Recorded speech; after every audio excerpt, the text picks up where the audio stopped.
दोस्तों, भारतवर्ष में रिश्तों को बहुत ही ज़्यादा अहमियत दी जाया करती थी, लेकिन आजकल कुछ लोग ऐसे हो चुके हैं जो ऐसे पवित्र रिश्तों को भी तार तार कर जाते हैं। दोस्तों, आज की घटना जो मैं आपको बताने जा रहा हूं, इसमें एक जेठ और एक बहू की हकीकत की घटना है।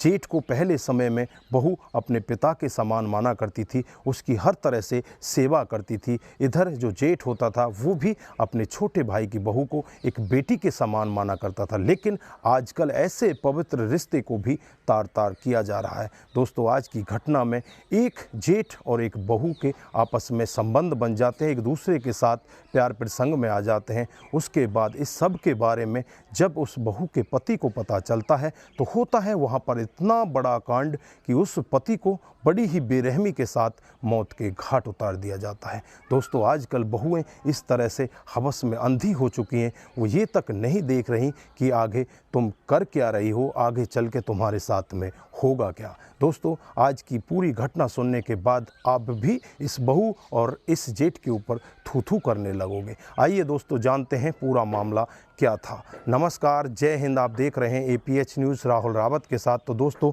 आज की हकीकत की घटना जो आपको बताने जा रहा हूँ, उत्तर प्रदेश में एक ज़िला पड़ता है कौशाम्बी और इसी का एक चरवा थाना क्षेत्र है। इसी के अंतर्गत एक गांव आता है जिस गांव का नाम मौली गांव है। यहाँ पर सूरज नाम का एक लड़का जिसकी उम्र 26 साल होती है, इसी के साथ इसका एक बड़ा भाई रहता है जिसका नाम मोनू, उम्र होती है 28 साल। अब सूरज के लिए लड़की की तलाश करने लगते हैं। अब घर वालों को लगता है कि सूरज की शादी कर देनी चाहिए। फिर उसके लिए पड़ोस में ही एक लड़की को देख लिया जाता है जिसका नाम लक्ष्मी होता है, जिसकी उम्र 24 साल होती है। लक्ष्मी बहू बनकर अपने घर पर आ जाती है और घर पर आने के बाद अपने पति के साथ बड़े अच्छे से रहती है। जो पति होता है वो दिहाड़ी मजदूरी का काम किया करता है और दिहाड़ी मजदूरी के काम के लिए वो ज़्यादातर घर से बाहर रहा करता है। अब बहू घर पर अकेली रहने लगती है और बहू वो तन्हाइयाँ काटने लगती हैं।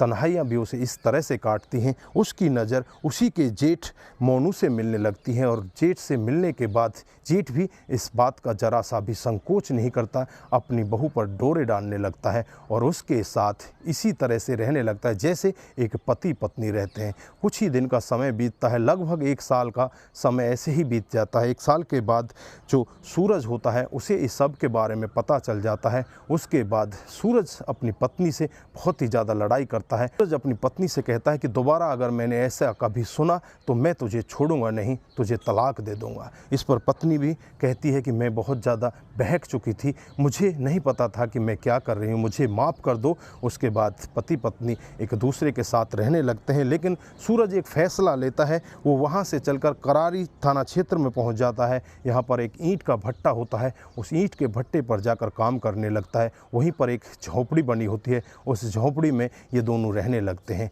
दिन में ये ईंट थापने का काम किया करता है, रात को अपनी पत्नी के साथ आ जाता, पत्नी घर पर ही रहा करती। इधर जो मोनू होता है, अब घर पर उसका मन ही नहीं लगता, उसे लगता है कि लक्ष्मी के साथ मिला जाए। फिर उसके लिए वो करारी थाना क्षेत्र के उसी ईंट भट्टे के ऊपर पहुंच जाता है। दिन में जो सूरज होता अपने कामकाज पर गया होता है, लेकिन किसी काम की वजह से सूरज वापस अपने घर पर पहुंच जाता है और घर पर जाकर जो दृश्य देखता है, उस दृश्य को देखकर सूरज की आंखें फटी की फटी रह जाती हैं। उसका भाई और उसकी पत्नी एक ऐसी आपत्तिजनक स्थिति में होते हैं, दोनों बिना कपड़े के एक दूसरे के साथ लिपटे होते हैं। अब उसकी आंखों में आंसू आ जाते हैं, वो रोने लगता है, चीखने लगता है। लेकिन उसके बाद जो उसका बड़ा भाई होता है उसे अपने पास बिठाता है, उससे माफ़ी मांगता है, उससे कहता है कि भाई, मेरे से बहुत बड़ी गलती हो गई है, मुझे माफ़ कर दे, आज के बाद कभी भी ऐसा नहीं होगा, तू मुझे माफ़ कर दे, तू मेरा छोटा भाई है। उसके बाद दोनों भाई एक जगह शराब के ठेके पर पहुंच जाते हैं, वहां से एक शराब की बोतल लेते हैं और फिर बड़ा भाई छोटे भाई को शराब पिलाने लगता है अपने उसी झोंपड़ी में आकर, और वहाँ पर उसकी पत्नी भी होती है, वो भी ये सब दृश्य देख रही होती है। इधर जो भाई होता है सूरज, उसे बहुत ज़्यादा शराब पिला दी जाती है। मोनू कम शराब पीता है, लेकिन जो जेठ और बहू होते हैं ये पहले ही प्लान बना चुके होते हैं कि अब इसे रास्ते से हटाना होगा। जैसे ही रात होती है, रात होते ही तुरंत ही जो बहू होती है अपनी साड़ी के पल्लू को अपने पति के गले में लपेटने लगती है। इधर जो उसका जेठ होता है जिसका नाम मोनू होता है, वो भी अपने भाई के हाथों को पकड़ लेता है और उसके गले को इतनी बुरी तरह से खींचा जाता है और तब तक खींच कर रखा जाता है, तब तक उसके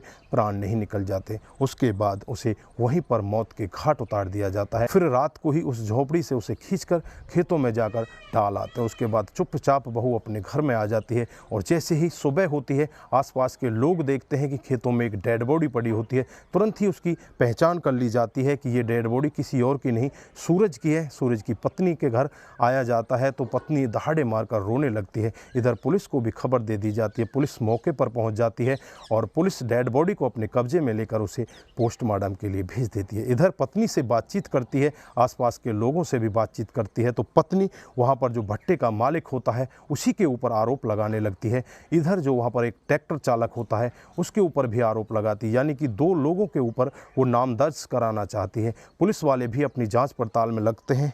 जो भट्टे का मालिक होता है उससे भी बातचीत की जाती है तो भट्टे का मालिक यही कहता है कि साहब, मैं तो कल यहाँ पर आया ही नहीं, मैं तो कामकाज के जरिए बाहर था। वो अपने सबूत दिखाता है। अब पुलिस को भी कहीं ना कहीं शक होने लगता है। पुलिस आसपास के लोगों से भी बातचीत करती है। आसपास के लोग यही कहते हैं कि इनकी कल घर में बहुत ही ज़्यादा लड़ाई हो रही थी और लड़ाई पत्नी और पति की हो रही थी। इनका एक भाई भी शायद इनके घर में आया था, उस वजह से इनकी लड़ाइयाँ हो रही थी। अब पुलिस एकदम से एक्शन मोड में आती है और दोबारा उनके घर का रुख करती है। लक्ष्मी के पास जाकर जब उससे पूछताछ करती है तो लक्ष्मी पहले तो इधर उधर की बातें करती है, लेकिन पुलिस का रवैया देखकर उनकी बातों में उलझ जाती है। उसके बाद जब पुलिस सख्ती के साथ उससे पूछताछ करती है तो सारा मामला रटे रटाए तोते की तरह बताने लगती है। वो सारा मामला बताती है कि किस तरह से मैंने और मेरे जेठ ने मिलकर मेरे पति को मारा है। उसके बाद पुलिस एकदम से एक्शन मोड में आती है और उसके जेठ मोनू को और लक्ष्मी, इन दोनों को गिरफ्तार करके इनके खिलाफ तमाम धाराएं लगा दी जाती हैं और धाराएं लगाकर इन्हें जेल के अंदर भेज दिया जाता है। लेकिन दोस्तों, यहाँ पर बहुत बड़ा सवाल कि जेठ और बहू के ऐसे पवित्र रिश्ते को भी किस तरह से तार तार किया जाता है।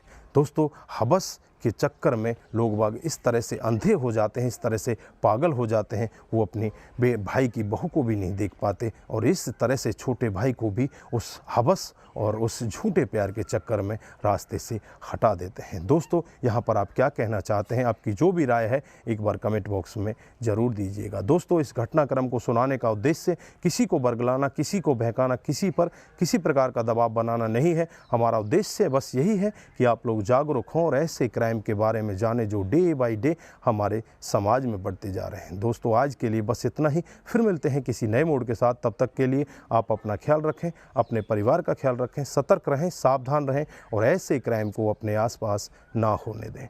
नमस्कार, जय हिंद, जय